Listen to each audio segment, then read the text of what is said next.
We were just talking about your book and how you had just finished the mastering of the art of French cooking, and one of the things, as I understand it, uh, that happened were one of the ways that you were able to promote the book was you appeared on the Today Show with John Mm. Chancellor.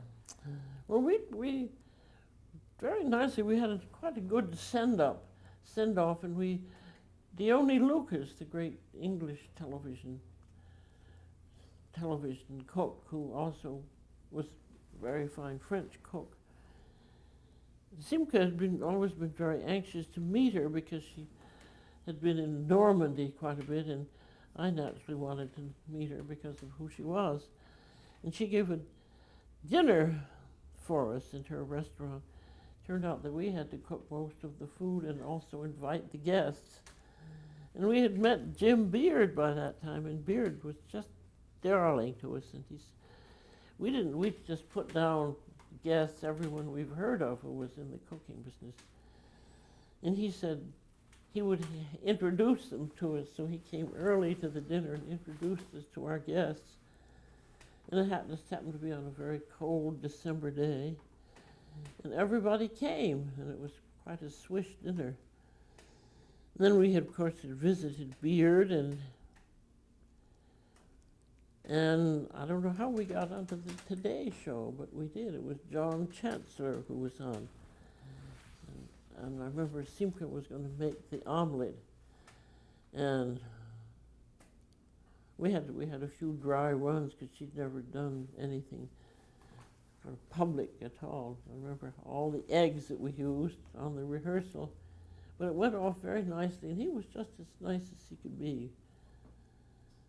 And were we with Barbara Walters? We did something with Barbara Walters at some point. She's not really very interested in cooking. Well, Barbara Walters was on the Today Show, so maybe that Yeah, might have been the same. maybe that Yeah. was it. But he was very interested, Chancellor. Um, And then we really, and then we decided that it would be a sensible thing to go around the country a bit to places where we had people that we knew. And so we'd done New York, and then we had some friends in Chicago. We went there, and we knew a very nice woman who was the food editor of the Chicago Tribune, whose name I do not now remember. She was very nice. She was later killed by a burglar who entered her house. But that was before she was killed, so we had a very good time with them at the Tribune. And then we were in San Francisco. I can remember we were at the City of Paris, and the wife of the owner had, for some reason, bought dozens and dozens of Madeleine pans. Madeleines are those little cookies that look like shells. Nobody had ever heard of them over here. And there they were with all those Madeleine pans. So for an exhibition demonstration, we did the Madeleines, which she was very grateful for. Then I can remember we gave a demonstration in Pasadena at a woman's club, and there were no washing facilities or anything. Paul, who was always with us, he had all to do all the washing up, and our demonstration included a fish mousse with some kind of things. In the middle of it was in a circular, in a ring mold, and then it had sole and something inside. And then we had a Roquefort quiche, and we ended up with a delicious chocolate almond cake. And Paul had to do all of the washing of the dishes in the ladies' lavatory in cold water with one of those soap things like that. He was wonderful. He did anything. so he traveled with you as you did. Oh yes, so we couldn't have done it without him because he had to be porter and everything else. And we traveled with quite a bit because we found, as we got to these television stations, that their equipment was minimal. So we at least had things that would work. Like we always had a 12 amp extension cord, and we had our own hot plate and our own frying pan and so forth.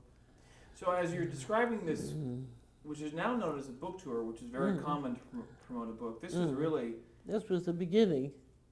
and you would appear on local television stations around the country. And usually that horrid 7 a.m. period. So, and I can't remember where else we went, but then for other books, of course, the tours had been further developed. But I don't think anyone did them at the time that we started out. Now, when was that? Would be 63. Or no, the book came out in 61, so it would have been then. So I think we were some of the first. Was it nice to return to Pasadena now that you had started to have some success? Well, I don't remember. It's always nice to get back there, but there's really, I know practically nobody there who was there when I grew up anymore. And then, as part of the promotion of the book, you appeared on I've Been Reading here back in. Oh, that was at the very beginning, and we had a friend in the public television station here that was known as Educational Television, and so she did a review of the book on her morning, or she got the fellow who was doing the morning book interviews.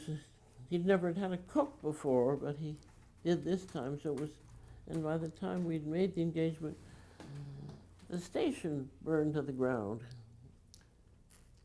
Wow, this is WGBH? That was WGBH with our book in it. So I had to give them another book. And this, we did a little interview then, and just to liven things up, I beat some eggs. I have a great big copper bowl. I'm going to stop for a moment. We were just talking about the show I've Been Reading, and I just want to establish a date here. This was 1962 in February, and it was a live television show. It was a live television show, and the station had burned down, so it was, they had taken, and this was a little chapel room, and there was a, whatever, I guess it was a pulpit that one talked from. This was a fellow called Duhamel, who was used to doing heavyweight people, heavy intellectual, not used to cooking at all. And he only took me because they didn't have anyone else on that at that point, and I was a live author. Sort of making things more lively, I took along a hot plate and I have a big copper bowl and a great big balloon whisk. And I beat up some egg whites, which is something people hadn't seen very much. And then I also made an omelet. And a lot of people saw the show and they wrote into the station and said, why can't we have a cooking show? So that's how the idea of a cooking show came in. At that point, educational TV was talking heads mostly, and they wanted a wider audience.